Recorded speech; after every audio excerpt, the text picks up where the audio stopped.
So the law of demand means that there is an inverse relationship between price and demand. Both the price and demand are having the inverse relationship. Just this shows the law of demand, that when the prices will increase, the demand will decrease, and when the prices will decrease, the demand will increase. So this is the law of demand. But that law of demand is applicable, is true, when all the other factors affecting the demand are constant. Okay, now what are the factors affecting demand that we have read in that price of the related goods, price of the income of the consumers, and expectations, taste and preferences. When all the factors affecting demand are constant, that they should not vary. Okay, when all the factors affecting demand are constant, only then we can see that the price and demand are having the negative relationship. Okay, they both are inversely related. Okay, so see this, that if the I'm making the schedule, this is price, this is demand. Okay, this is 1, if prices increases 3, 4, 5. At price 1 the demand is 5. Okay, at price 2 the demand is 4. At price 3 the demand is 3. At price 4 the demand is 2. Price 5 the demand is 1. Okay, so if the prices will increase, the demand will decrease. Okay, this is true, but that is true if the factors affecting demand remain constant. अब जो factors affecting demand constant, अब suppose करें यहाँ पर मैं कह रही हूँ price बढ़ रहा है, लेकिन अगर तब भी जो है demand नहीं कम हुई, हो सकता है कि consumer की income बढ़ रही है, तो फिर तो हमारा law of demand बेकार हो गया ना, that is not valid then. Okay, so या फिर हमारा उस चीज के लिए टेस्ट नहीं है, या फिर हमारा टेस्ट ज्यादा डेवलप है, तो अगर यहाँ पर प्राइस बढ़ेंगे भी तो भी हम डिमांड कम नहीं करेंगे, तो हमारा टेस्ट उस चीज के लिए डेवलप हो चुका है, we are preferring that commodity. तो यहाँ पर जो लॉ ऑफ डिमांड है वो ये सजेस्ट करता है कि प्राइस और डिमांड के बीच में नेगेटिव रिलेशनशिप होता है. कब होता है? जबकि फैक्टर्स अफेक्टिंग डिमांड कांस्टेंट रहते हैं, उसमें कोई भी चेंज नहीं होता है. तो यहाँ पर जो है हम जो डिफाइन करते हैं इसको, we say that there is inverse relationship between price and demand, other things remaining constant. Now what are this other things? And these other things are known by the name of the assumptions of the law of demand. Assumptions of the law of demand. Assumption means इन सब चीजों को constant मान करके ये मानते हैं हम कि लॉ ऑफ डिमांड एप्लीकेबल होता है. Now the first thing is that no change in price और related goods. Related goods यानी कि substitute goods और complementary goods. ये जो दोनों goods हैं, अगर मान लीजिए कि मैं कह रही हूँ कि prices बढ़ रही है लेकिन डिमांड जो है डिमांड कम हो रही है, डिमांड कम होनी चाहिए, लेकिन सपोज करिए कि अगर इसका जो सब्स्टिट्यूट गुड है उसका भी प्राइसेस और बढ़ रहा है, फिर तो उसकी डिमांड कम नहीं होगी ना, ये कंज्यूमर ने कुछ तो कंज्यूम करना ही करना है. तो यहाँ पर वो तब एप्लीकेबल होगा ये इनवर्स रिलेशनशिप अगर रिलेटेड गुड के प्राइस में कोई भी चेंज नहीं है, बाकी सभी चीजें कांस्टेंट है. Second is no change in the income of the consumer. Consumer की इनकम में भी कोई चेंज नहीं है.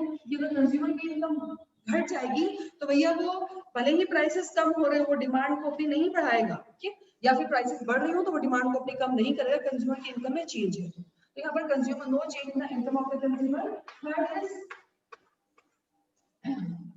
No change in taste and preferences. यहाँ पर जो कंज्यूमर के टेस्ट और प्रेफरेंस है ना कि उसको क्या चीज पसंद आ रही है, उसमें भी कोई भी चेंज नहीं है. ठीक, यानी कि जो उसका टेस्ट है वो अगर बिल्कुल कांस्टेंट है, उसको ऐसा नहीं कि उसको वो चीज पसंद आ रही है, तो वो उसके इसमें क्या होगा, प्राइसेस के बढ़ने पर भी डिमांड को कम नहीं करेगा. तो टेस्ट एंड प्रेफरेंस में कोई भी चेंज नहीं है. Fourth is no change in price in the future. जो फ्यूचर में भी उसके प्राइसेस में कोई भी चेंज नहीं है. अगर हमें ये नहीं पता है कि भैया अभी जल्दी महीने में 15 दिन में दाम बढ़ने वाले हैं, उस केस में भी प्राइस और डिमांड में नेगेटिव रिलेशनशिप नहीं है, और हमें ये पता है कि भैया इसके दाम और बढ़ने वाले हैं, तो इवन इंक्रीज प्राइसेस पे भी हम कमोडिटी को ज्यादा खरीदते हैं. तो यहाँ पर जो है assumptions बिल्कुल ये सब चीजें बिल्कुल कांस्टेंट है. Only then we can say that there is a inverse relationship between the price and the demand. Okay, now here again we have to draw this with the show this with the help of a diagram also. Just see, I am showing it with the help of diagram. Here this is, I am showing prices, here it is demand. Prices 1 2 3 4 5. 1 2 3 4 5.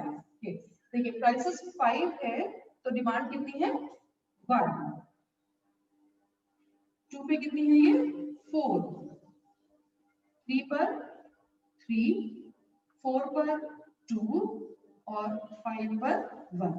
तो ये सभी points को मिलाते हुए हमारे पास में ये curve आता है जिसको कि हम बोलते हैं डिमांड कर्व। ओके, तो ये हमारा लॉ ऑफ डिमांड जो कि ये बताता है कि प्राइस और डिमांड में नेगेटिव रिलेशनशिप होता है but the other things remaining constant. Now the next one topic is over here is the reasons for the law of demand, means why the law of demand is applicable। ऐसा क्यों होता है कि जब prices बढ़ते हैं तो demand कम होती है, what are the reasons behind it? कुछ कारण भी होते हैं इस चीज के। Now the first one reason is that law of diminishing marginal utility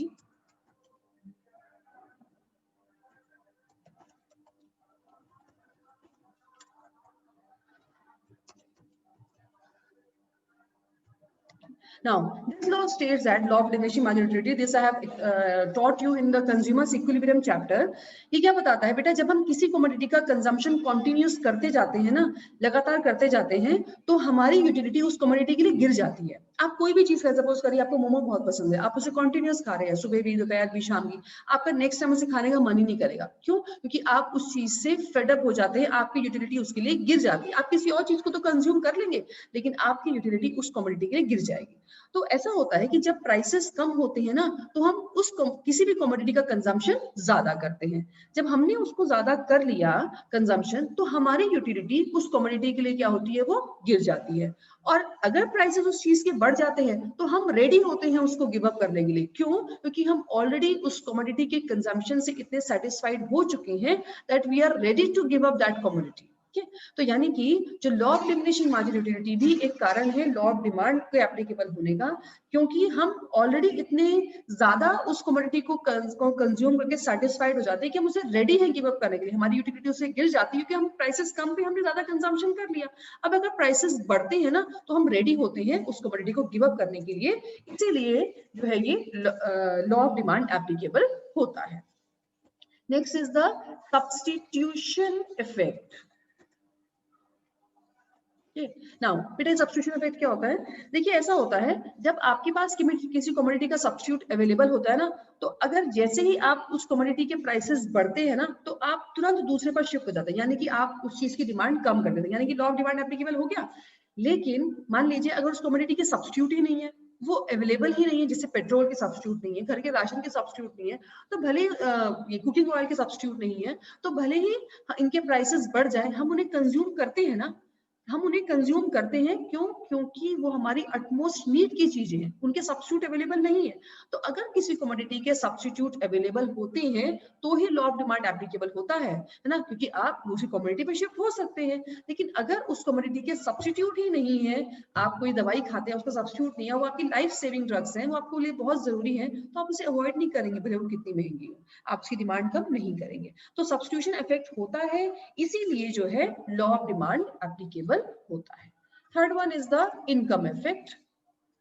income effect ये बताता है कि जब भी हम प्राइसेस बढ़ते हैं ना, तो हमारी रियल परचेजिंग पावर कम हो जाती है।